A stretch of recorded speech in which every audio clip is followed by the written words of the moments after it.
Discovery Channel renueva su imagen. Se ve diferente. Se siente diferente.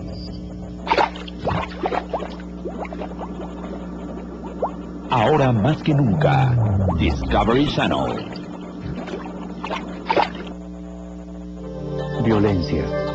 El siguiente programa contiene escenas violentas que pueden ser inapropiadas para algunos espectadores. Se recomienda prudencia. Un asesino múltiple acechaba en el estado de Nueva York. Escogía a sus víctimas por el color de su piel. La comunidad estaba aterrorizada, pues ignoraba cuándo o dónde volvería a atacar. La única evidencia dejada por el asesino eran las cápsulas de los proyectiles. Para orientar su investigación, las autoridades convocaron a un experto en perfiles del FBI. Debían detener la ola de crímenes antes de que el asesino pusiera fin a otra vida. Las pruebas se acumulan. Aún no hay sospechosos. Trade Center bombardeado. Una bomber capturado.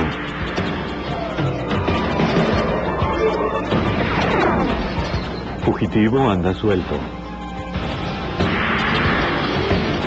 Los archivos del FBI.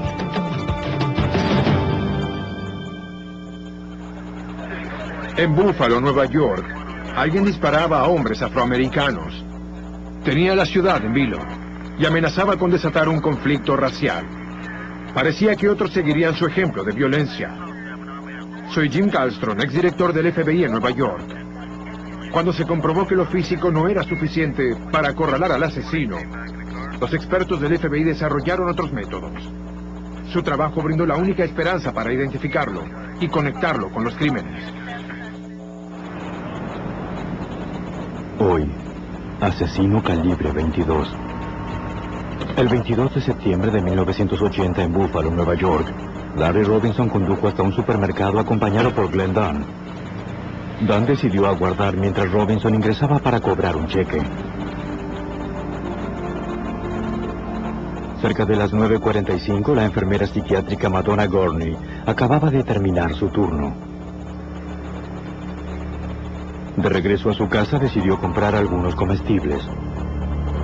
No lejos de donde estacionó su automóvil, Gorney observó a Dunn, que aguardaba inquieto entre las sombras. Estaba sola y se sintió desprotegida. Hubo robos en el área y Gorney no quería ser otra víctima. Fue directamente hacia la entrada iluminada y pasó junto a otro hombre que aparentemente estaba esperando un aventón.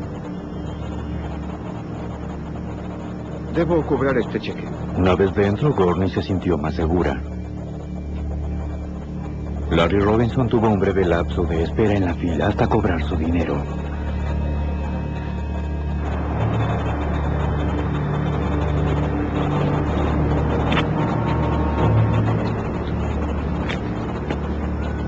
Mientras buscaba a su compañero, notó que su vehículo estaba estacionado al final del edificio. Robinson trató de entrar, pero la puerta estaba trabada. ¡Abre la puerta! Dunn no respondía. Se aproximó hacia el lado del conductor y descubrió que Dunn estaba inmóvil. Su cabeza sangraba.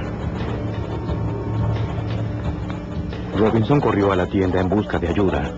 Cuando Madonna Gorney abandonó la tienda, notó una conmoción en la esquina del edificio y preguntó si podía ayudar de algún modo.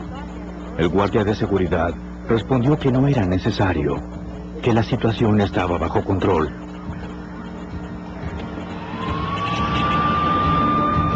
Con 3 heridas de bala en la cabeza, el estado de Dunn era crítico. Los paramédicos lucharon por salvar al joven. Su corazón se había detenido. Tratar de revivirlo fue en vano. Al llegar fue declarado muerto. Cuando la policía le informó a la familia de Dunn, descubrió que solo tenía 14 años. Un equipo forense buscó pistas para determinar la identidad del asesino. Las huellas que había en el automóvil correspondían a Dunn y Robinson.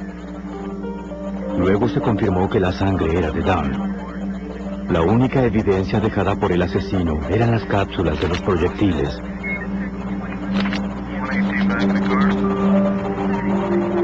Había recibido disparos con un revólver calibre 22. Tras verificar las placas del vehículo, descubrieron que había sido robado la noche anterior a un comerciante local. La policía interrogó a Robinson. El joven dijo que solo conocía a Dan casualmente del vecindario y no sabía que el automóvil era robado. ¿Usted no tenía idea? Dijo que aquella noche él caminaba hacia el supermercado cuando Dan apareció en el vehículo y se ofreció a llevarlo.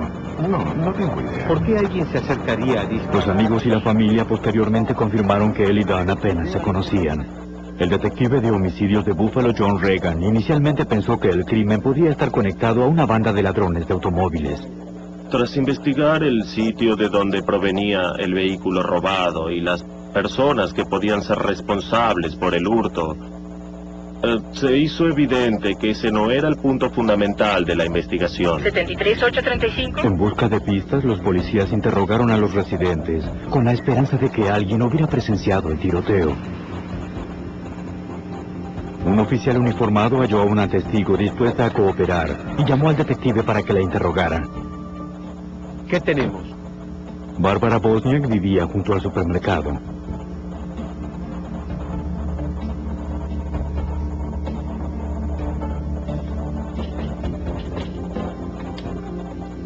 Señora, soy el detective a cargo. Dijo que había oído disparos y había visto al asaltante. Un momento, desde el principio. Cerca de las 9:45 de la noche anterior, mientras cocinaba, oyó 3 estruendos. Se acercó a la ventana para ver qué sucedía. Vio a un hombre blanco que se alejaba corriendo de un vehículo que estaba estacionado. ¿Eso vio? Llevaba una sudadera con capucha que ocultaba sus facciones. Bien, le daré una tarjeta. Si escucha algo más, lo recuerda. Mientras el detective hablaba con Bosniak, le informaron que alguien del supermercado telefoneó para colaborar.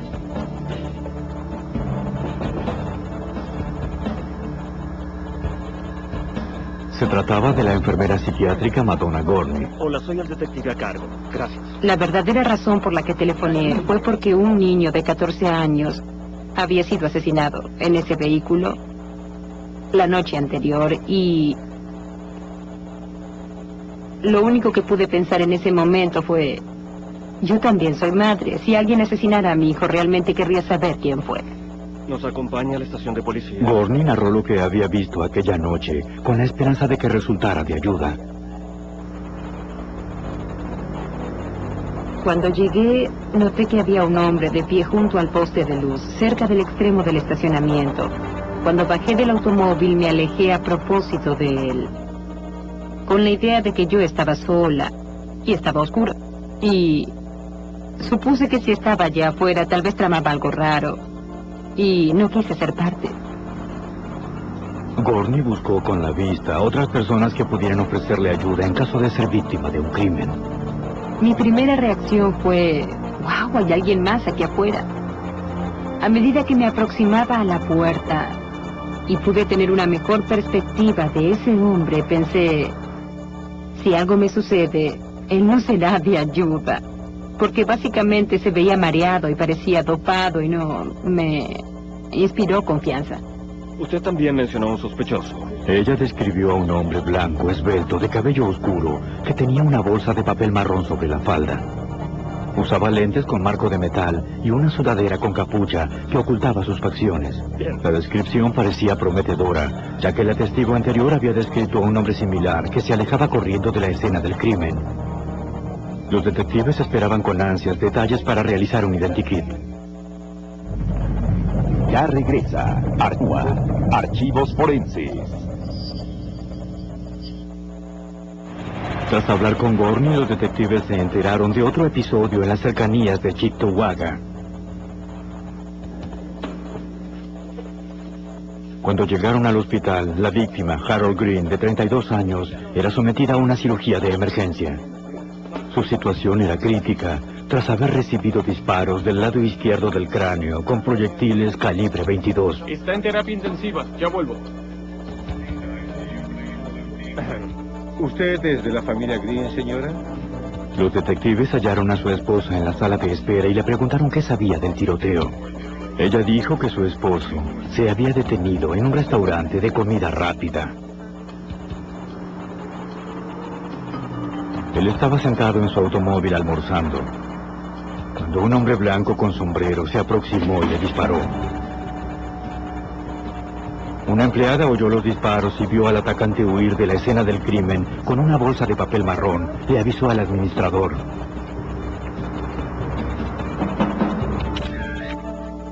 El método de ataque era similar al de la noche anterior. Los detectives sospecharon que podía haber una conexión entre las dos víctimas. La señora Green dijo que ni ella ni su esposo conocían a Glenn Dunn o a su familia.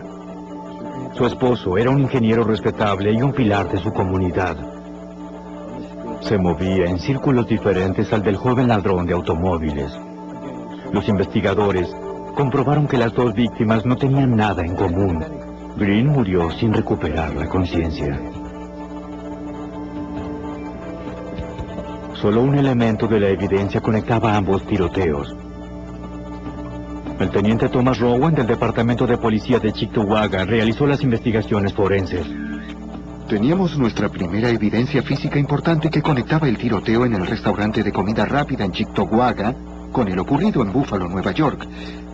El único elemento que conectaba ambos episodios eran las cápsulas calibre 22. Hasta ese momento solo era identificada como un arma de fuego, pues no sabíamos qué tipo de armas los había disparado. Esa misma noche los detectives fueron advertidos de otro tiroteo.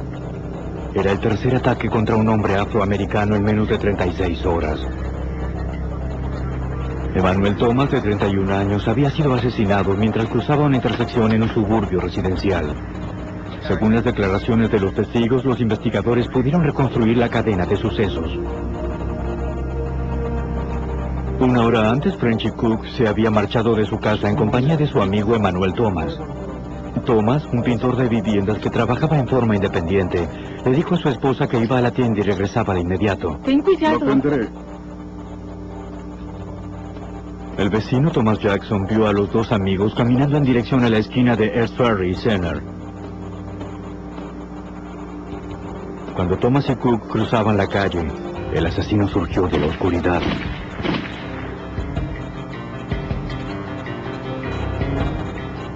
Con un arma oculta en una bolsa de papel, le disparó a Thomas varias veces del lado izquierdo de la cabeza. Thomas colapsó en el pavimento. Frenchy Cook estaba conmocionado. No había visto aproximarse al asaltante. No conocía a nadie que pudiera querer asesinar a Emmanuel Thomas. ¿Vive por aquí? ¿Dónde vive? Un adolescente que vio el tiroteo desde el otro lado de la calle describió al sospechoso como un hombre blanco, encapuchado y de aproximadamente 1,70 m de estatura. El equipo forense halló cápsulas de calibre 22, similares a las halladas en los tiroteos anteriores. La evidencia fue enviada al laboratorio para realizar comparaciones. Los detectives no tenían más pistas para investigar. En este caso en particular, teníamos dos denominadores comunes: las víctimas afroamericanas y el arma calibre 22 que había sido utilizada para asesinarlos. Pero no había conexión entre las víctimas colectivamente ni a nivel directo con el atacante. Los investigadores, alarmados, llegaron a la conclusión de que había un asesino múltiple suelto en Buffalo. La policía no tenía pistas y solo había un motivo aparente. El asistente del fiscal del distrito, John LeFrancs, fue convocado para dirigir el caso. No había evidencia que probara un motivo de hurto. No había evidencia de una situación conflictiva entre el atacante y la víctima. Lo que teníamos era un asesino que atacaba al azar, basándose en el elemento racial. Como la identidad del asesino racista era desconocida, la prensa lo apodó asesino calibre 22. Lo cierto es que ya estaba al acecho de su próxima víctima. Mientras los investigadores buscaban respuestas, el temor de la comunidad se convertía en ira. El fiscal del distrito del condado de Erie, Ed Cosgrove, estaba a cargo de coordinar la cacería. La comunidad negra exigía que la policía actuara. Y desde luego, dada la naturaleza de los ataques, y teniendo en cuenta el perfil psicótico de la persona responsable, no sería una sencilla tarea. Al día siguiente, el 24 de septiembre, Joseph McCoy caminaba por una calle residencial de las cataratas del Niágara, 32 kilómetros al norte de Buffalo.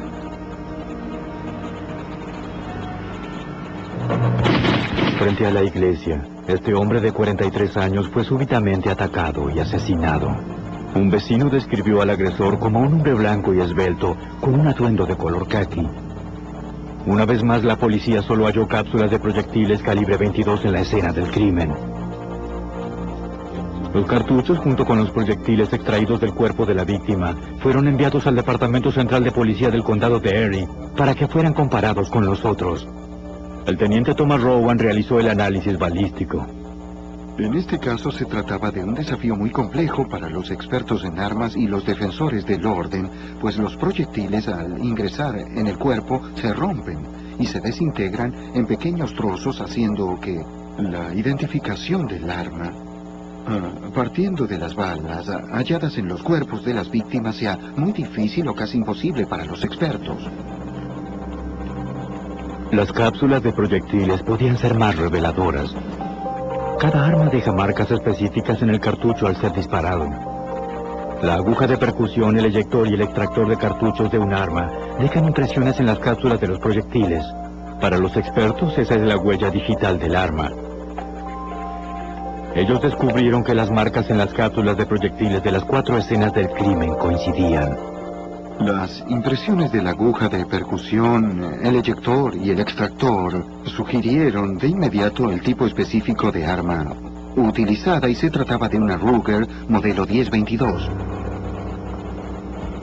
El cuarto crimen produjo más reacciones de estupor en la comunidad afroamericana y los investigadores aún no tenían sospechosos. Los oficiales locales no tenían respuestas y acudieron al FBI. El agente especial Chip Amarosovich comprendió que la resolución del caso era prioritaria para la comunidad. Era importante que el FBI se involucrara en este caso porque había homicidios de afroamericanos en el área y todos temían caminar por las calles, de día o de noche. Un experto del FBI que trabajó con varios testigos realizó un identikit. La imagen circuló por las patrullas, los periódicos y la televisión. También se lo difundió casa por casa con la esperanza de que alguien reconociera al sospechoso. Cuando comenzaron a llegar miles de llamadas telefónicas, el detective Reagan comprendió que el identikit aportaba muy poco para orientar la investigación. El rostro del identikit era como el de cualquier hombre. Como consecuencia de su publicación recibimos unas 6.000 llamadas telefónicas que debieron ser cotejadas. Y uno de los riesgos en estos casos es que uno dé con el sospechoso, pero tras responder a tantos llamados se vuelva rutina. El principal temor es que uno pase por alto al culpable. Mientras los investigadores locales rastreaban las pistas en el área de Buffalo, los agentes del FBI investigaban las externas al condado de Erie. Siguieron pistas en Pensilvania, Ohio, New England y a lo largo de la frontera con Canadá. Al tener tantas pistas estábamos ocupados las 24 horas del día. Buscábamos a un hombre blanco, solitario, que posiblemente podría estar caminando a nuestro lado en la calle o almorzando en la misma cafetería que nosotros, sin saber que el asesino calibre 22 estaba a nuestro lado. El 8 de octubre de 1980, obreros de una construcción en Amherst, un suburbio de Buffalo, se toparon con un taxi abandonado en un camino aledaño a la carretera de Nueva York. Como nadie se presentó a reclamarlo, contactaron a la policía estatal. Escúcheme, no está cerrado. ¿Ustedes entraron? No, no tocamos nada, no tocamos nada. El agente que acudió al llamado inspeccionó el taxi vacío.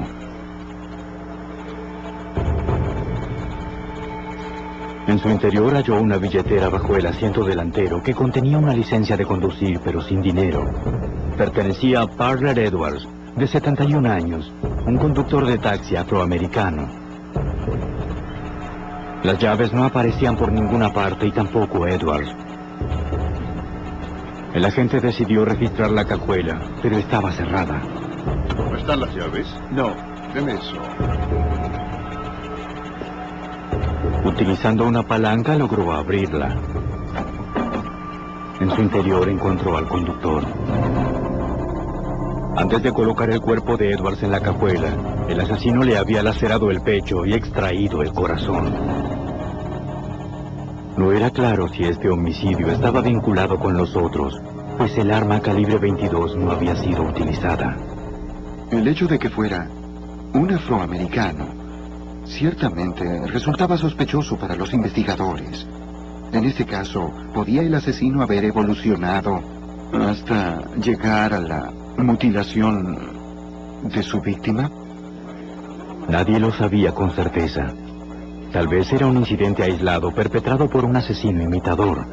La cantidad de personas involucradas en la resolución de los crímenes llegó a sumar 150 miembros del personal de varias agencias. La línea de emergencia sonaba a las 24 horas, pero ninguna de las llamadas conducía a un sospechoso. Con la presión de la comunidad en aumento, la frustración del agente especial Richard Ferry se incrementaba. En este caso había varios homicidios, pero no teníamos evidencia para indicar quién era el responsable. Y como investigadores, era muy difícil aceptar el hecho de que no halláramos nada que nos sirviera para identificar a un sospechoso positivamente.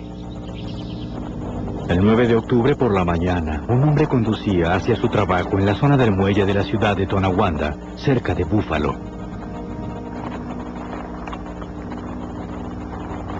A un lado del camino vio a un hombre que yacía boca abajo cerca de unos pastizales.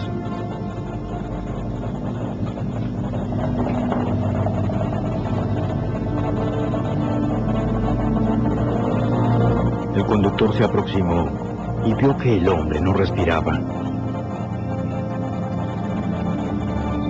Inmediatamente llamó a las autoridades. La policía llegó en pocos minutos. Los investigadores identificaron a la víctima como Ernest Jones, de 41 años. Al igual que Edwards, Jones era un conductor de taxi, a quien le habían lacerado la garganta y extirpado el corazón, antes de trasladar su cuerpo a un lugar remoto. Era el sexto hombre afroamericano asesinado en la zona de Búfalo en menos de 3 semanas. Las autoridades estaban desconcertadas. Con poca evidencia que los orientara, no estaban seguros de si una misma persona era responsable de todos los homicidios. Solo un aspecto vinculaba a los 4 primeros casos con los crímenes de los 2 taxistas. Lo que tenemos son 4 tiroteos que definitivamente están conectados. Tenemos 2 conductores de taxi vinculados entre sí, pero no necesariamente con los primeros episodios. En la policía, las opiniones eran adversas con respecto a si están conectados. Las autoridades locales no tenían forma de verificar si se trataba de 1 o 2 asesinos múltiples que andaban sueltos atacando a afroamericanos. Ya regresa Archivos SWAT, Archivos Forenses. Hacia el 9 de octubre de 1980, 6 afroamericanos habían sido asesinados en el área de Búfalo. Las autoridades no sabían con certeza si una sola persona era responsable. En solo 3 semanas, los crímenes habían dividido a la comunidad local por motivos raciales. El fiscal del distrito, Edward Cosgrove, dirigió la investigación.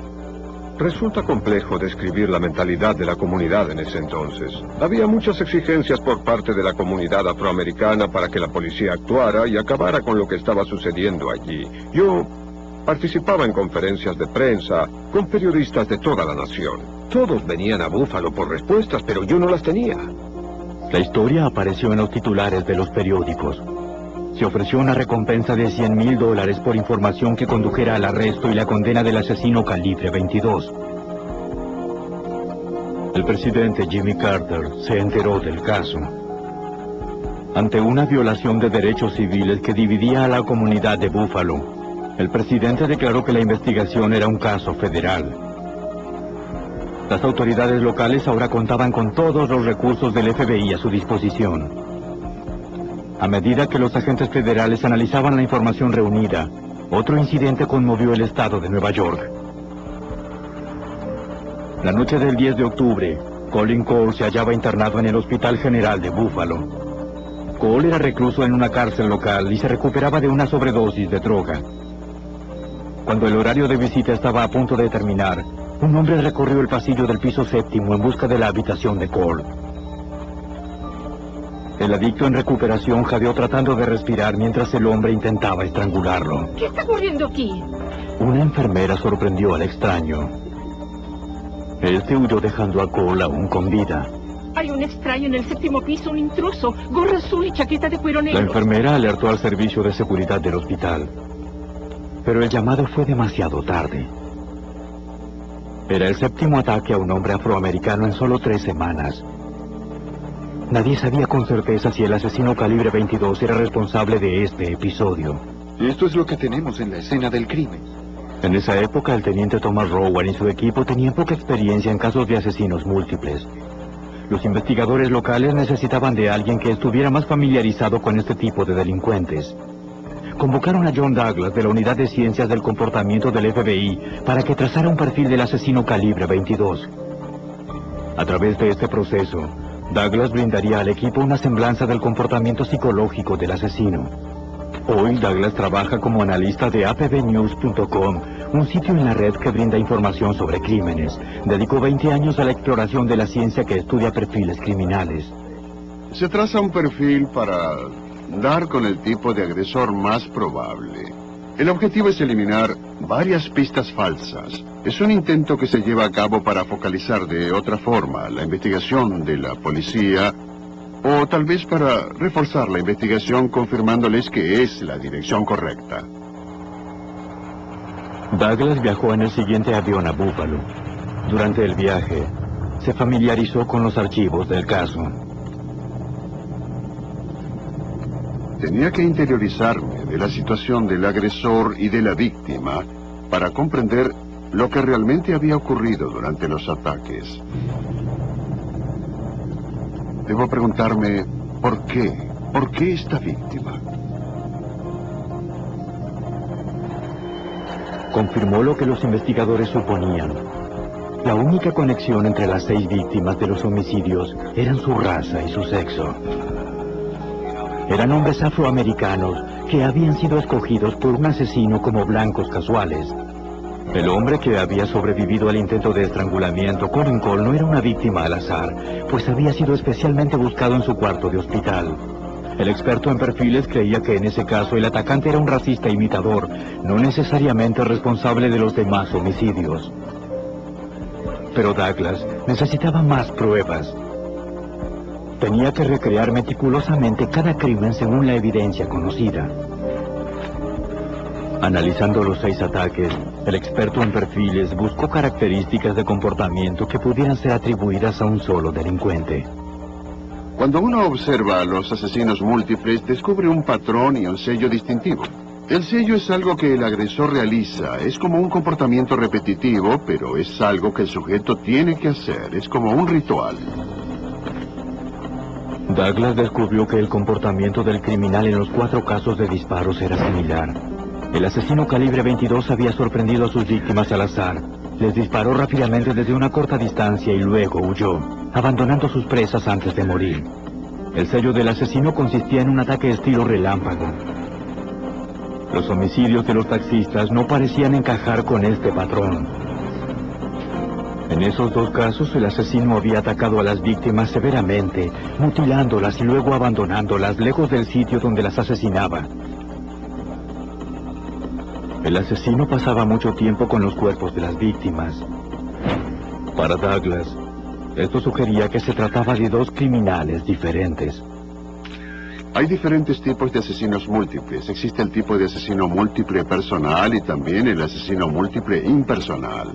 En el caso del primer asesino, desea mirar a su víctima a los ojos y, de ser posible, quiere pasar horas allí para estar en posición de control y dominio total. Y eso es lo que realmente los excita. Aparentemente los taxistas habían sido víctimas de un asesino múltiple de tipo personal. Esos crímenes demostraban una ira y ensañamiento que no eran evidentes en los otros casos. Douglas supuso que la psicopatología del asesino calibre 22 dejaba un sello de distinción completamente diferente.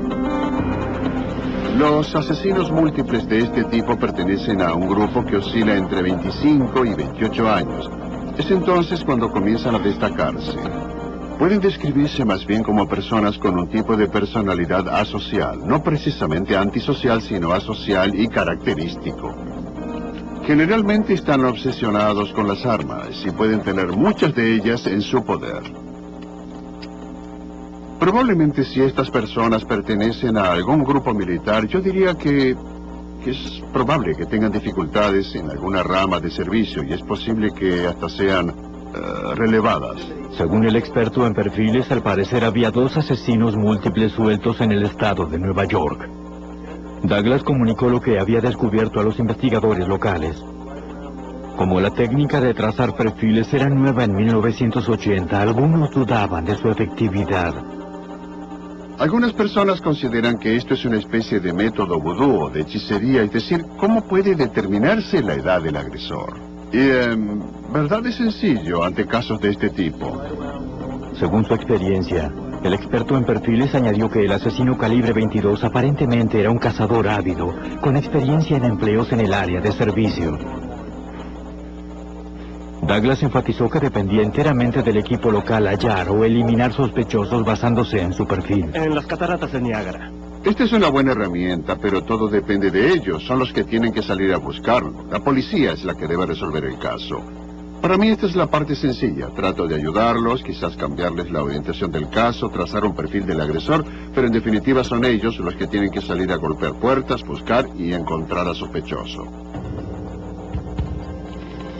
Un detallado comunicado del perfil del asesino calibre 22 fue enviado a todas las agencias defensoras del orden de todo el país. Los investigadores tenían una descripción, pero aún no tenían un nombre. Buffalo no era la única ciudad en el estado de Nueva York donde reinaba el terror en las calles. 650 kilómetros hacia el sur, en la ciudad de Nueva York, un atacante acechaba con un puñal en el centro de la ciudad. 3 días antes de Navidad, un hombre que viajaba en metro, llamado Ivan Fraser, fue atacado por un hombre que empuñaba un arma blanca. Bloqueando el ataque con su brazo, sobrevivió y denunció el episodio al Departamento de Policía de Nueva York. A la 1:25 de la tarde, Ivan Fraser notó que un hombre hablaba con una joven atractiva. Según Fraser, el hombre aparentemente estaba tratando de seducirla. La mujer parecía molesta y se preparó para bajar en la siguiente estación. Fraser siguió leyendo.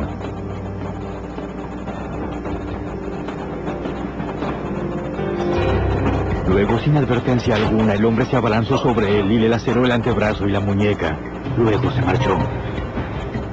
Describió al asesino como un hombre blanco de unos 30 años, con cabello castaño, que llevaba una chaqueta azul. Bien azul. 2 horas más tarde, a las 3:30 de la tarde, Luis Rodríguez, de 19 años, caminaba en el lado oeste de Manhattan cuando fue atacado por un hombre blanco que le pidió su billetera. Rodríguez evitó el primer ataque, pero el agresor volvió a arremeter contra él y lo apuñaló 2 veces en el tórax. Antes de morir, Rodríguez dio una descripción de su atacante a la policía. Se trataba de un hombre blanco de cabello castaño que usaba una chaqueta azul. 3 horas después de la muerte de Rodríguez, Antoine Davis fue hallado apuñalado frente a un banco en el centro de la ciudad. Hacia las 10:35 p.m., Richard Renner murió frente a un hotel en la calle 49. Él también había sido apuñalado. Cerca de las 11 p.m., el asesino estaba nuevamente en el metro en busca de otra víctima. Observó a Carl Ramsey. Bajo la tenue luz, nadie notó el ataque. Sangrando profusamente, Ramsey se arrastró hasta la salida del metro. Para la medianoche estaba muerto. En menos de 24 horas, 4 hombres afroamericanos habían sido atacados. La prensa de la ciudad de Nueva York bautizó al asesino como el acuchillador del Midtown. El hombre que atacaba a afroamericanos en Manhattan tenía muchas similitudes con el perfil del asesino calibre 22. Los investigadores de Nueva York convocaron a John Douglas para que trazara un perfil del asesino. Hice un análisis en forma independiente y cuando comencé a trazar el perfil del atacante, cielos, era como el del caso de Buffalo, Nueva York. Aquí teníamos a un sospechoso que se aproximaba a las víctimas y atacaba súbitamente. Pero había una diferencia importante. El acuchillador de Midtown usaba un puñal. El asesino calibre 22 utilizaba un rifle. Bien, en los últimos casos no hay un arma calibre 22, pero tal vez la razón por la que no hay un arma de ese tipo es porque ahora el asesino actúa en áreas muy pobladas. Si el atacante usa un arma así, el sonido atraerá la atención hacia él. Douglas determinó que el tipo de comportamiento era idéntico. Ya fuera con un arma de fuego o con un cuchillo, el asaltante atacaba del mismo modo. Para fines de diciembre, el fiscal del distrito Cosgrove descubrió algo más que reforzó con la conclusión del experto en perfiles. Durante ese lapso no había ocurrido ningún ataque aquí, en la ciudad de Buffalo. Todo estaba tranquilo en relación con el asesino calibre 22. Para las primeras semanas de 1981, el asesino aparentemente había desaparecido. Ya regresa. Archivos Forenses. Continúa. Archivos Forenses. El caso estaba en tinieblas y todos estaban frustrados. No sabían a dónde ir, no teníamos un nombre, no teníamos idea. Luego, súbitamente, el Departamento de Policía de Buffalo recibió una llamada telefónica. Un oficial de la División Investigadora de Crímenes del Ejército en Fort Benning, Georgia, hizo una llamada. Les interesa venir aquí y ver qué tenemos. El ejército había detenido al soldado Joseph Christopher, de 25 años, bajo el cargo de agresión a un compañero. El 13 de enero de 1981, el soldado Christopher había intentado apuñalar a un recluta afroamericano. Mientras estaba bajo custodia, Christopher trató de castrarse con una navaja. Cuando la capitán Dorothy Anderson comenzó a administrarle medicamentos, el prisionero comenzó a murmurar que había asesinado a varios hombres afroamericanos en Nueva York y en Buffalo. No sabía el número exacto de sus víctimas. Simplemente era algo que había tenido que hacer. Perturbada por la confesión del soldado, Anderson la comunicó a la División Investigadora de Crímenes del Ejército. Le contó al oficial a cargo acerca de las andanzas de Christopher. A su vez, el oficial recordó haber recibido un informe de los crímenes de Nueva York. Telefoneó a la División de Homicidios de la Policía de Buffalo, como indicaba el teletipo. Para el fiscal de distrito Cosgrove, este hecho explicaba por qué los asesinatos en el estado de Nueva York se habían interrumpido. Tras el descubrimiento del segundo conductor de taxi, no habían ocurrido crímenes hasta la Navidad de 1980, cuando tuvieron lugar los 4 asesinatos en Nueva York. De modo que hubo una interrupción de ataques. Fue cuando Joseph Christopher estaba en el ejército en Georgia, como nos enteramos después. El FBI y la policía finalmente tenían un nombre: Joseph Gerard Christopher. El agente Amaro Sovitz y su equipo compararon los antecedentes de Christopher con el perfil del asesino calibre 22. Era bastante preciso. El perfil descrito correspondía a un hombre blanco de 30 años y solitario. Y posiblemente, si estaba en la milicia, se hallaría hospitalizado y recibía atención psiquiátrica. Antes del ejército habría tenido algún empleo como personal de servicio. Así que tan pronto tuvimos el nombre de Joseph Gerard Christopher, supimos que el perfil coincidía. Los investigadores rastrearon a varios amigos y conocidos de Christopher. Soy el detective Loven. David Robinson había sido amigo del sospechoso durante una década. ¿Conoce a un hombre llamado Joseph Christopher? Juntos practicaban tiro e iban de cacería a la cabaña de la familia de Christopher.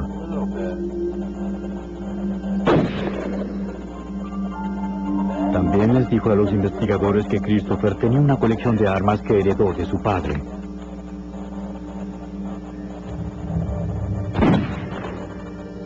La colección incluía un rifle Ruger 22, pero Robinson nunca lo había visto. ¿Y cómo era exactamente? Un rifle Ruger. ¿No recibió esto? Los investigadores obtuvieron una orden para registrar la última residencia de Christopher. Llegaron a la casa de su madre en Buffalo, Nueva York, el 22 de abril de 1981. Eso creo. Parece que nuestro sospechoso es muy prolijo. En la alcoba de Christopher hallaron unos lentes con marcos de metal y vestimentas de color khaki que coincidían con el atuendo descrito por un testigo.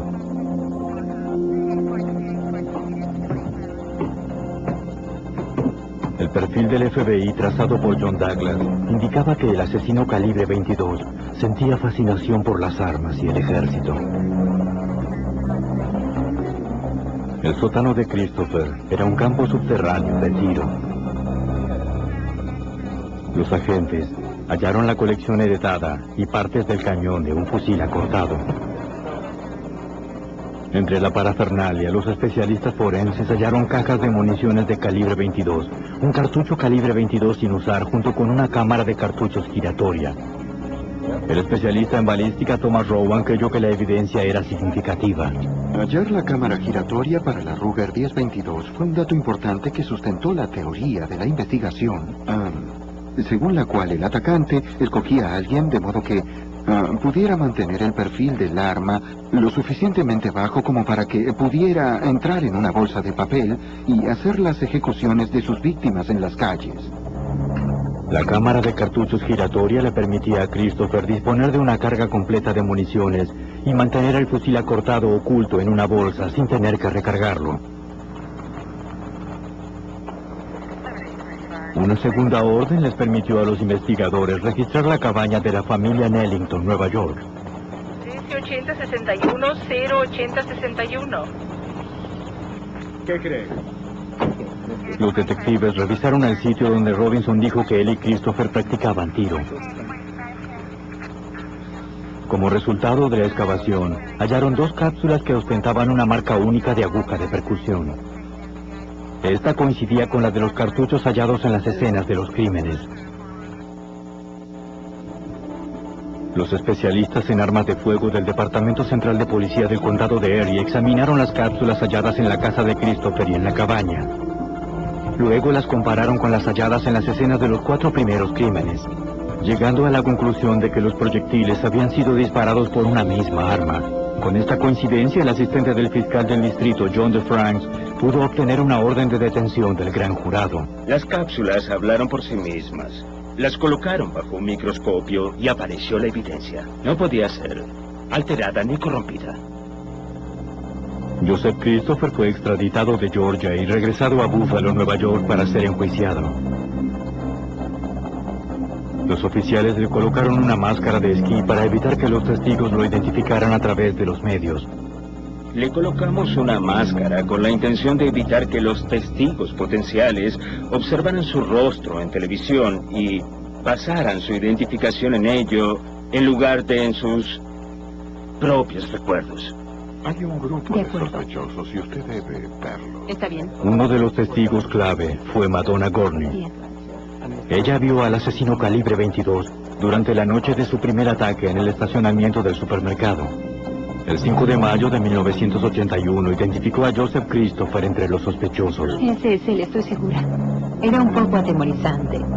Yo estaba preocupada por la posibilidad de que alguno nos viera, pues estábamos allí para identificar a uno de ellos. Gorney fue protegida por las luces brillantes que enfocaban a los ojos de los sospechosos. Así pudo identificar a Christopher en 2 grupos diferentes. Los agentes y la policía local tuvieron la certeza de que tenían al asesino calibre 22. Las dudas acerca de la competencia mental de Christopher demoraron el juicio. En diciembre de 1981, un juez declaró a Joseph Christopher mentalmente incompetente para ser procesado. Fue derivado al centro psiquiátrico del estado de Hudson, donde recibió tratamiento. El 17 de febrero de 1982, Christopher fue declarado competente para un proceso. El juicio comenzó el 6 de abril de 1982. La comunidad siguió el proceso paso a paso. Los medios informaron del caso día tras día. Así fue y también, en ocasiones, minuto a minuto. Fue bueno para la comunidad, porque ellos querían respuestas e información. Y fue bueno para nosotros porque comenzó a convencer a la comunidad de que teníamos el hombre correcto y que sus temores podían apaciguarse. Un jurado estatal halló a Joseph Christopher culpable por los asesinatos de Glenn Dunn, Harold Green y Emmanuel Thomas. Fue sentenciado a 60 años de reclusión perpetua. Los procuradores nunca lo procesaron por los asesinatos de Manhattan. Pero aún había un interrogante. ¿Era Christopher también el asesino de los taxistas? A pesar de que el perfil del FBI excluía a Christopher como sospechoso, posteriormente él mismo reveló detalles de las heridas de las víctimas que solo el asesino podía conocer. Queríamos asegurarnos de que en Buffalo y en el condado de Erie habíamos satisfecho las necesidades de la comunidad de profesionalismo, detallismo y competencia, y todas las cosas que una comunidad espera de sus policías y procuradores. Y pudimos satisfacer esa necesidad porque tuvimos éxito. Gracias a la ciencia y a un buen trabajo de investigación, Joseph Christopher nunca quedaría en libertad para volver a matar. Pasó el resto de su vida tras las rejas hasta su muerte. Curiosamente, a causa de un extraño tipo masculino de cáncer de mama a los 37 años de edad.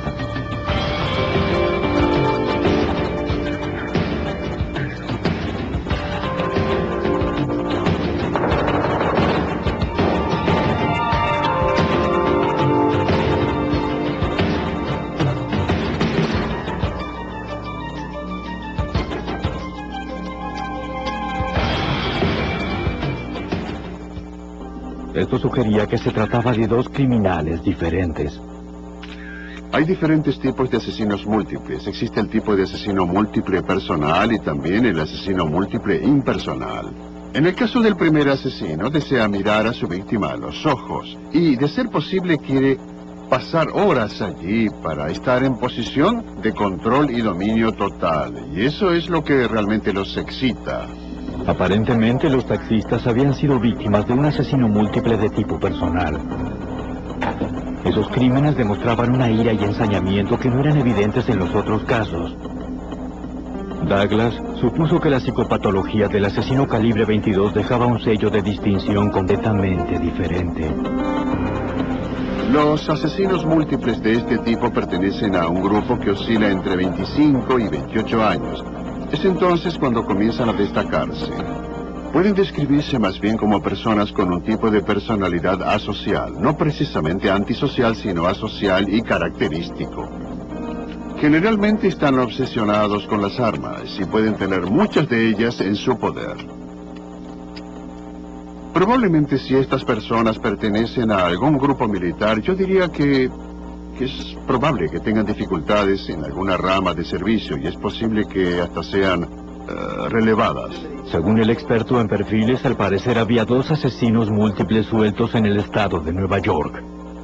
Douglas comunicó lo que había descubierto a los investigadores locales.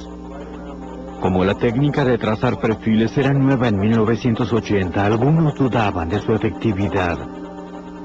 Algunas personas consideran que esto es una especie de método vudú o de hechicería, es decir, ¿cómo puede determinarse la edad del agresor?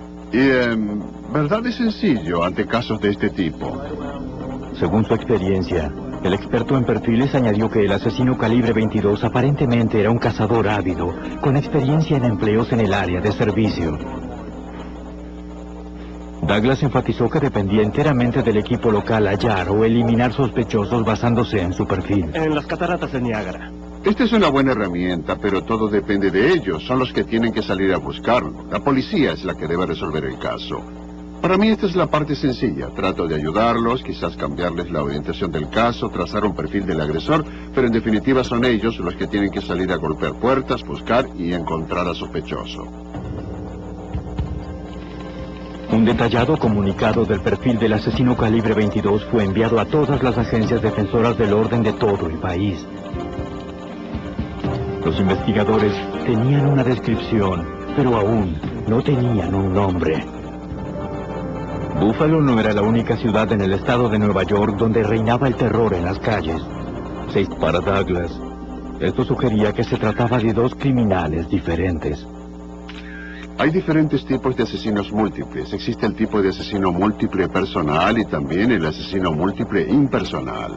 En el caso del primer asesino, desea mirar a su víctima a los ojos y, de ser posible, quiere pasar horas allí para estar en posición de control y dominio total. Y eso es lo que realmente los excita. Aparentemente, los taxistas habían sido víctimas de un asesino múltiple de tipo personal. Esos crímenes demostraban una ira y ensañamiento que no eran evidentes en los otros casos. Douglas supuso que la psicopatología del asesino calibre 22 dejaba un sello de distinción completamente diferente. Los asesinos múltiples de este tipo pertenecen a un grupo que oscila entre 25 y 28 años. Es entonces cuando comienzan a destacarse. Pueden describirse más bien como personas con un tipo de personalidad asocial, no precisamente antisocial, sino asocial y característico. Generalmente están obsesionados con las armas y pueden tener muchas de ellas en su poder. Probablemente si estas personas pertenecen a algún grupo militar, yo diría que es probable que tengan dificultades en alguna rama de servicio y es posible que hasta sean relevadas. Según el experto en perfiles, al parecer había dos asesinos múltiples sueltos en el estado de Nueva York. Douglas comunicó lo que había descubierto a los investigadores locales. Como la técnica de trazar perfiles era nueva en 1980, algunos dudaban de su efectividad. Algunas personas consideran que esto es una especie de método vudú o de hechicería, es decir, ¿cómo puede determinarse la edad del agresor? Y, verdad es sencillo ante casos de este tipo. Según su experiencia, el experto en perfiles añadió que el asesino calibre 22 aparentemente era un cazador ávido, con experiencia en empleos en el área de servicio. Douglas enfatizó que dependía enteramente del equipo local hallar o eliminar sospechosos basándose en su perfil. En las cataratas de Niágara. Esta es una buena herramienta, pero todo depende de ellos. Son los que tienen que salir a buscarlo. La policía es la que debe resolver el caso. Para mí esta es la parte sencilla. Trato de ayudarlos, quizás cambiarles la orientación del caso, trazar un perfil del agresor, pero en definitiva son ellos los que tienen que salir a golpear puertas, buscar y encontrar al sospechoso. Un detallado comunicado del perfil del asesino calibre 22 fue enviado a todas las agencias defensoras del orden de todo el país. Los investigadores tenían una descripción, pero aún no tenían un nombre. Buffalo no era la única ciudad en el estado de Nueva York donde reinaba el terror en las calles de Nueva York. 1380-61-080-61. ¿Qué cree?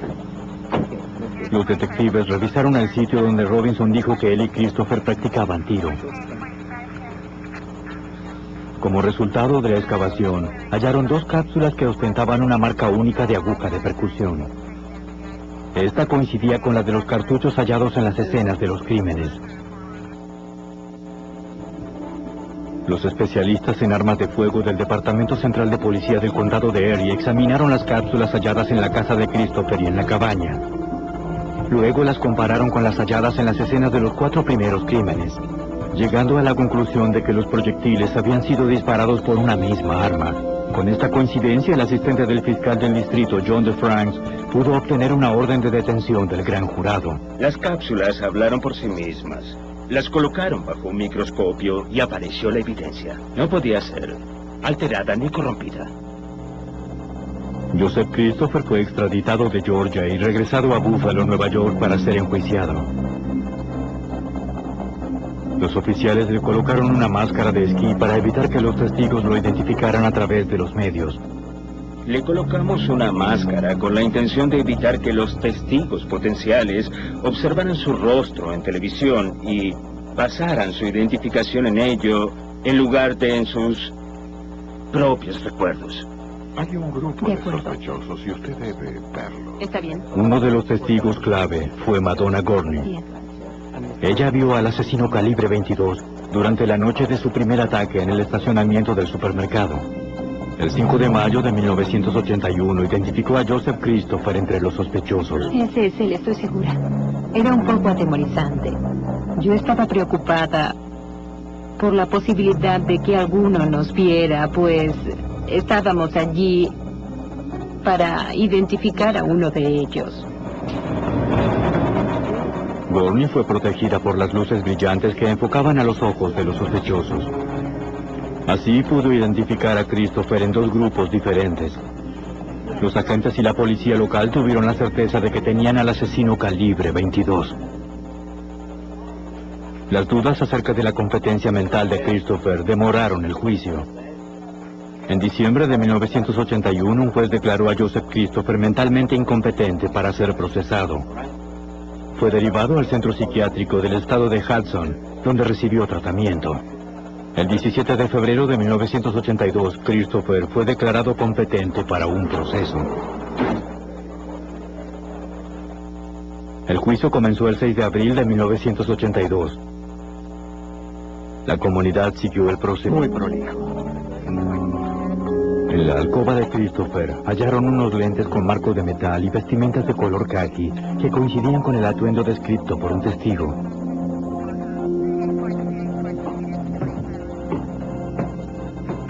El perfil del FBI trazado por John Douglas indicaba que el asesino calibre 22 sentía fascinación por las armas y el ejército. El sótano de Christopher era un campo subterráneo de tiro. Los agentes hallaron la colección heredada y partes del cañón de un fusil acortado.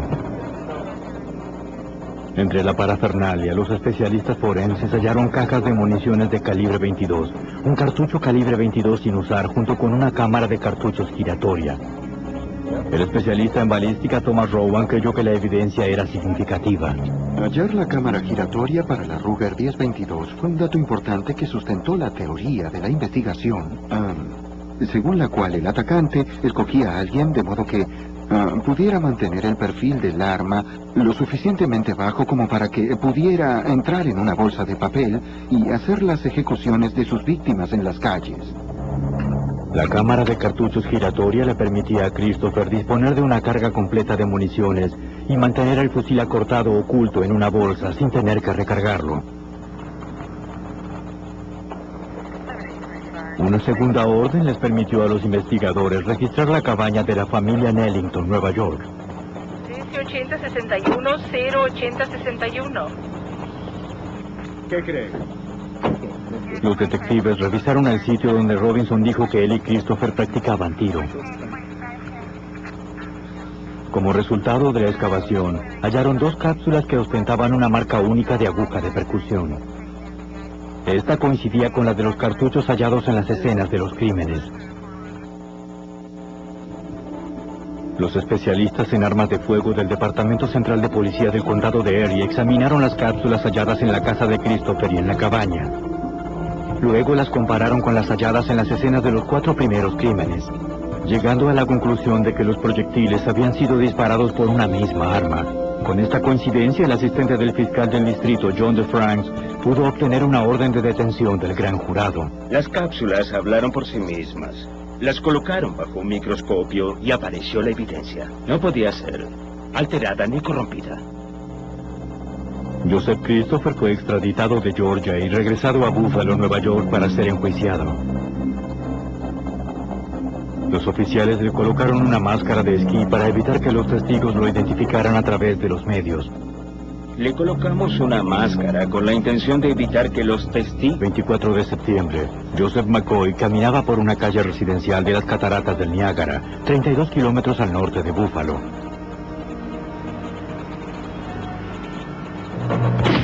Frente a la iglesia, este hombre de 43 años fue súbitamente atacado y asesinado. Un vecino describió al agresor como un hombre blanco y esbelto, con un atuendo de color caqui. Una vez más, la policía solo halló cápsulas de proyectiles calibre 22 en la escena del crimen. Los cartuchos, junto con los proyectiles extraídos del cuerpo de la víctima, fueron enviados al Departamento Central de Policía del Condado de Erie para que fueran comparados con los otros. El teniente Thomas Rowan realizó el análisis balístico. En este caso se trataba de un desafío muy complejo para los expertos en armas y los defensores del orden, pues los proyectiles al ingresar en el cuerpo se rompen y se desintegran en pequeños trozos, haciendo que la identificación del arma, partiendo de las balas halladas en los cuerpos de las víctimas, sea muy difícil o casi imposible para los expertos. Las cápsulas de proyectiles podían ser más reveladoras. Cada arma deja marcas específicas en el cartucho al ser disparado. La aguja de percusión, el eyector y el extractor de cartuchos de un arma dejan impresiones en las cápsulas de los proyectiles. Para los expertos, esa es la huella digital del arma. Ellos descubrieron que las marcas en las cápsulas de proyectiles de las 4 escenas del crimen coincidían. Las impresiones de la aguja de percusión, el eyector y el extractor sugirieron de inmediato el tipo específico de arma utilizada, y se trataba de una Ruger modelo 1022. El cuarto crimen produjo más reacciones de estupor en la comunidad afroamericana y los investigadores aún no tenían sospechosos. Los oficiales locales no tenían respuestas y acudieron al FBI. El agente especial Chip Amarosovich comprendió que la resolución del caso era prioritaria para la comunidad. Era importante que el FBI se involucrara en este caso porque había homicidios de afroamericanos en el área y todos temían caminar por las calles, de día o de noche. Un experto del FBI que trabajó con varios testigos realizó un identikit. La imagen circuló por las patrullas, los periódicos y la televisión. También se lo difundió casa por casa con la esperanza de que alguien reconociera al sospechoso. Cuando comenzaron a llegar miles de llamadas telefónicas, el detective Reagan comprendió que el identikit aportaba muy poco para orientar la investigación. El rostro del identikit era como el de cualquier hombre. Como consecuencia de su publicación recibimos un... experto en perfiles añadió que el asesino calibre 22 aparentemente era un cazador ávido, con experiencia en empleos en el área de servicio. Douglas enfatizó que dependía enteramente del equipo local hallar o eliminar sospechosos basándose en su perfil. En las cataratas del Niágara. Esta es una buena herramienta, pero todo depende de ellos. Son los que tienen que salir a buscarlo. La policía es la que debe resolver el caso. Para mí esta es la parte sencilla. Trato de ayudarlos, quizás cambiarles la orientación del caso, trazar un perfil del agresor, pero en definitiva son ellos los que tienen que salir a golpear puertas, buscar y encontrar al sospechoso. Un detallado comunicado del perfil del asesino calibre 22 fue enviado a todas las agencias defensoras del orden de todo el país. Los investigadores tenían una descripción, pero aún no tenían un nombre. Búfalo no era la única ciudad en el estado de Nueva York donde reinaba el terror en las calles. 650 kilómetros hacia el sur, en la ciudad de Nueva York, un atacante acechaba con un puñal en el centro de la ciudad. 3 días antes de Navidad, un hombre que viajaba en metro, llamado Ivan Fraser, fue atacado por un hombre que empuñaba un arma blanca. Bloqueando el ataque con su brazo, sobrevivió y denunció el episodio al Departamento de Policía de Nueva York. A la 1:25 de la tarde, Ivan Fraser notó que un hombre hablaba con una joven atractiva. Según Fraser, el hombre aparentemente estaba tratando de seducirla. La mujer parecía molesta y se preparó para bajar en la siguiente estación. Fraser siguió leyendo.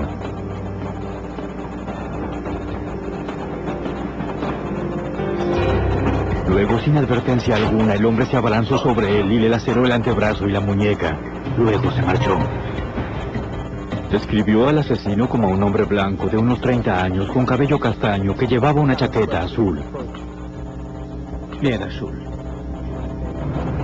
2 horas más tarde, a las 3:30 de la tarde, Luis Rodríguez, de 19 años, caminaba en el lado oeste de Manhattan cuando fue atacado por un hombre blanco que le pidió su billetera. Rodríguez evitó el primer ataque, pero el agresor volvió a arremeter contra él y lo apuñaló 2 veces en el tórax. Antes de morir, Rodríguez dio una descripción de su atacante a la policía. Se trataba de un hombre blanco de cabello castaño que usaba una chaqueta azul.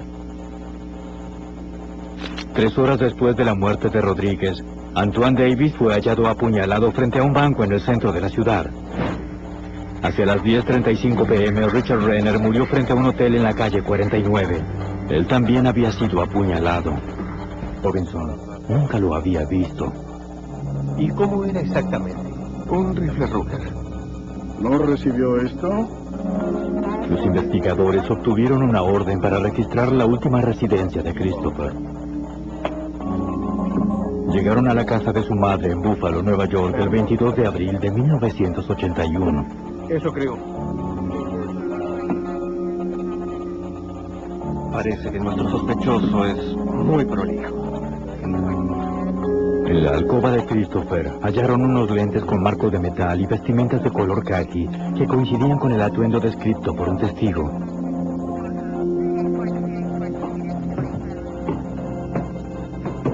El perfil del FBI trazado por John Douglas indicaba que el asesino calibre 22 sentía fascinación por las armas y el ejército. El sótano de Christopher era un campo subterráneo de tiro. Los agentes hallaron la colección heredada y partes del cañón de un fusil acortado.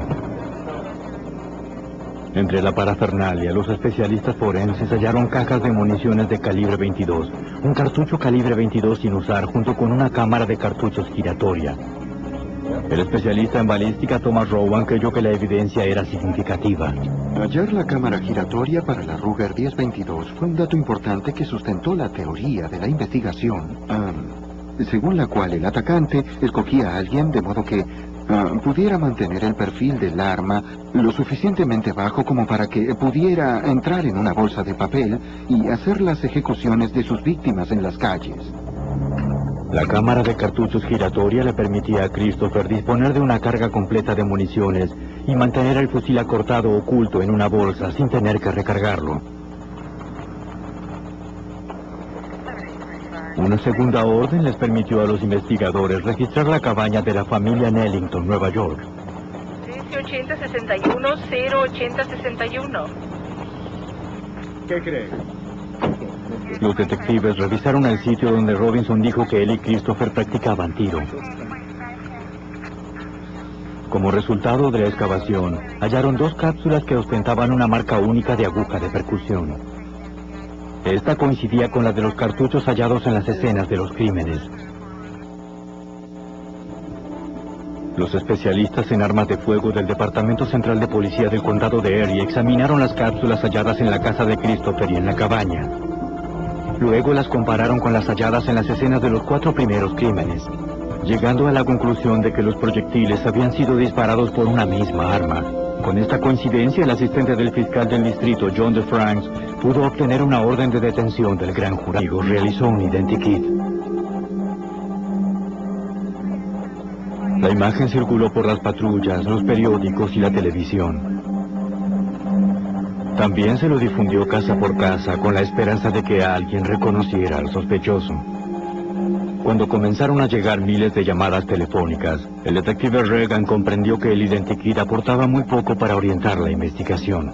El rostro del identikit era como el de cualquier hombre. Como consecuencia de su publicación recibimos unas 6.000 llamadas telefónicas que debieron ser cotejadas. Y uno de los riesgos en estos casos es que uno dé con el sospechoso, pero tras responder a tantos llamados se vuelva rutina. El principal temor es que uno pase por alto al culpable.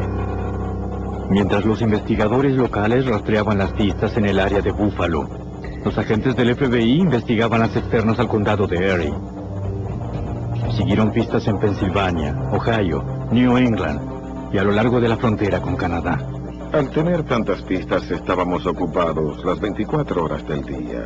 Buscábamos a un hombre blanco, solitario, que posiblemente podría estar caminando a nuestro lado en la calle o almorzando en la misma cafetería que nosotros, sin saber que el asesino calibre 22 estaba a nuestro lado. El 8 de octubre de 1980, obreros de una construcción en Amherst, un suburbio de Buffalo, se toparon con un taxi abandonado en un camino aledaño a la carretera de Nueva York. Como nadie se presentó a reclamarlo, contactaron a la policía estatal. Escúcheme, no está cerrado. ¿Ustedes entraron? No, no tocamos nada, no tocamos nada. El agente que acudió al llamado inspeccionó el taxi vacío.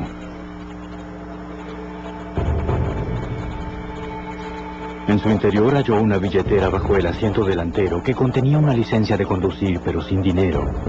Pertenecía a Parler Edwards, de 71 años, un conductor de taxi afroamericano. Las llaves no aparecían por ninguna parte y tampoco Edwards. El agente decidió registrar la cajuela, pero estaba cerrada. ¿No están las llaves? No. Deme eso. Utilizando una palanca logró abrirla. En su interior encontró al conductor. Antes de colocar el cuerpo de Edwards en la cajuela, el asesino le había lacerado el pecho y extraído el corazón. No era claro si este homicidio estaba vinculado con los otros, pues el arma calibre 22 no había sido utilizada. El hecho de que fuera un afroamericano ciertamente resulta... La familia de Dunn descubrió que solo tenía 14 años. Un equipo forense buscó pistas para determinar la identidad del asesino. Las huellas que había en el automóvil correspondían a Danny Robinson. Luego se confirmó que la sangre era de Dunn. La única evidencia dejada por el asesino eran las cápsulas de los proyectiles.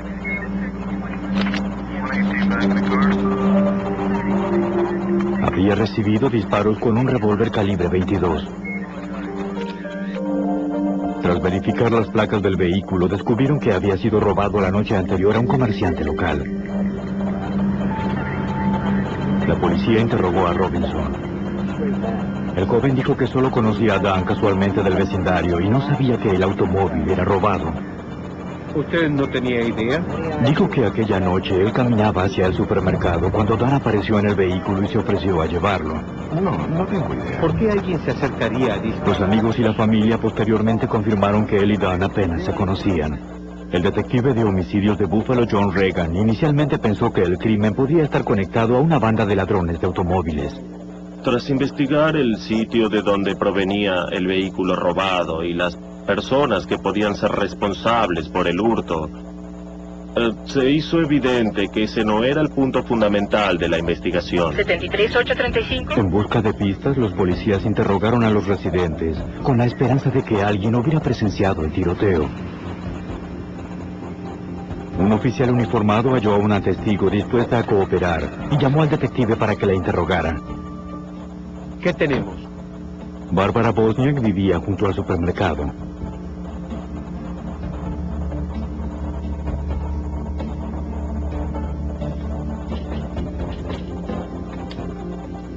Señora, soy el detective a cargo. Dijo que había oído disparos y había visto al asaltante. Un momento, desde el principio. Cerca de las 9:45 de la noche anterior, mientras cocinaba, oyó 3 estruendos. Se acercó a la ventana para ver qué sucedía. Vio a un hombre blanco que se alejaba corriendo de un vehículo que estaba estacionado. ¿Eso vio?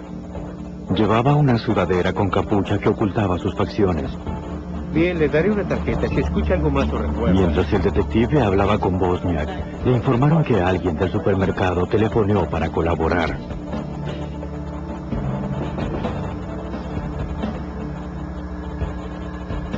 Se trataba de la enfermera psiquiátrica Madonna Gorney. Hola, soy el detective a cargo. Gracias. La verdadera razón por la que telefoné fue porque un niño de 14 años había sido asesinado en ese vehículo. Con la presión de la comunidad en aumento, la frustración del agente especial Richard Ferry se incrementaba. En este caso había varios homicidios, pero no teníamos evidencia para indicar quién era el responsable. Y como investigadores, era muy difícil aceptar el hecho de que no halláramos nada que nos sirviera para identificar a un sospechoso positivamente. El 9 de octubre por la mañana, un hombre conducía hacia su trabajo en la zona del muelle de la ciudad de Tonawanda, cerca de Búfalo.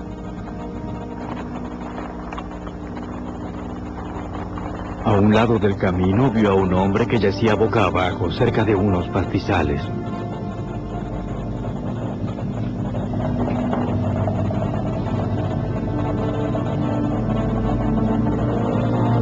El conductor se aproximó y vio que el hombre no respiraba.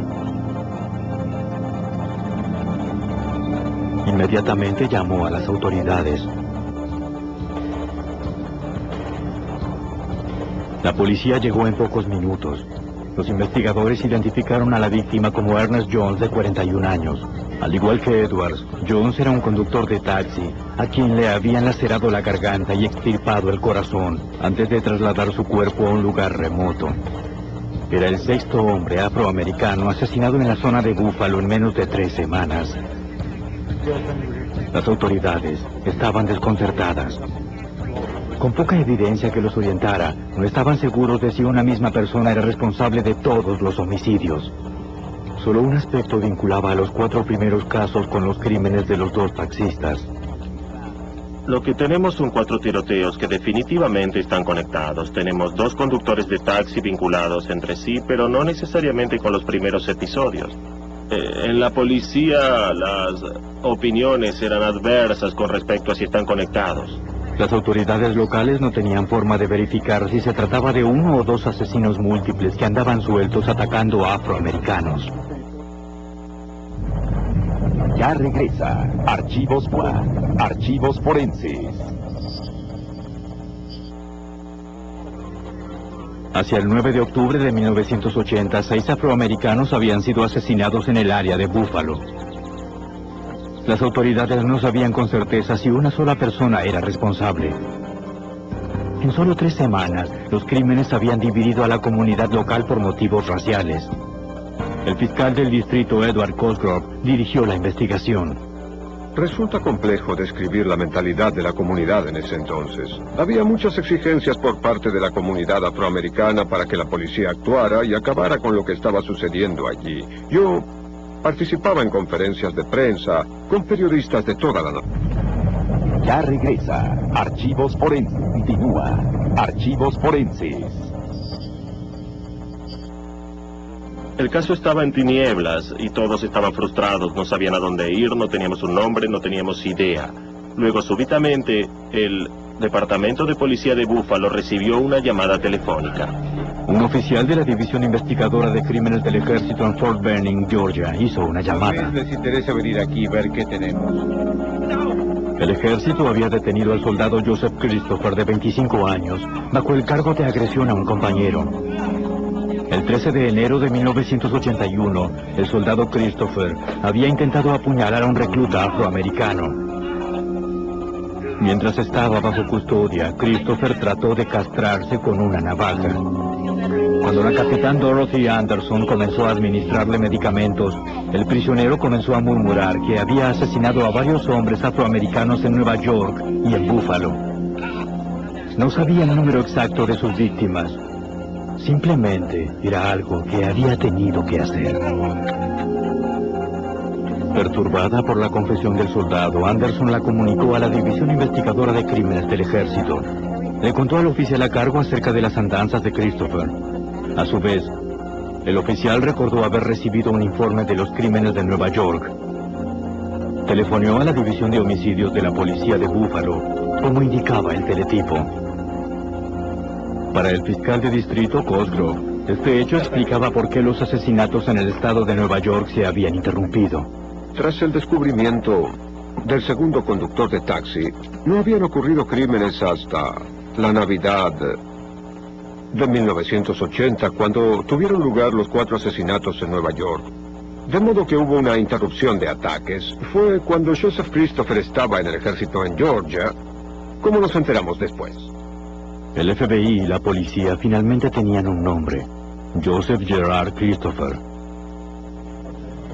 El agente Amaro Sovitz y su equipo compararon los antecedentes de Christopher con el perfil del asesino calibre 22.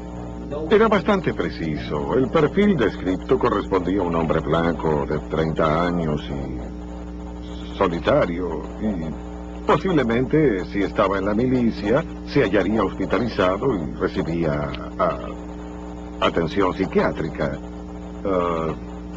Antes del ejército habría tenido algún empleo como personal de servicio. Así que tan pronto tuvimos el nombre de Joseph Gerard Christopher, supimos que el perfil coincidía. Los investigadores rastrearon a varios amigos y conocidos de Christopher.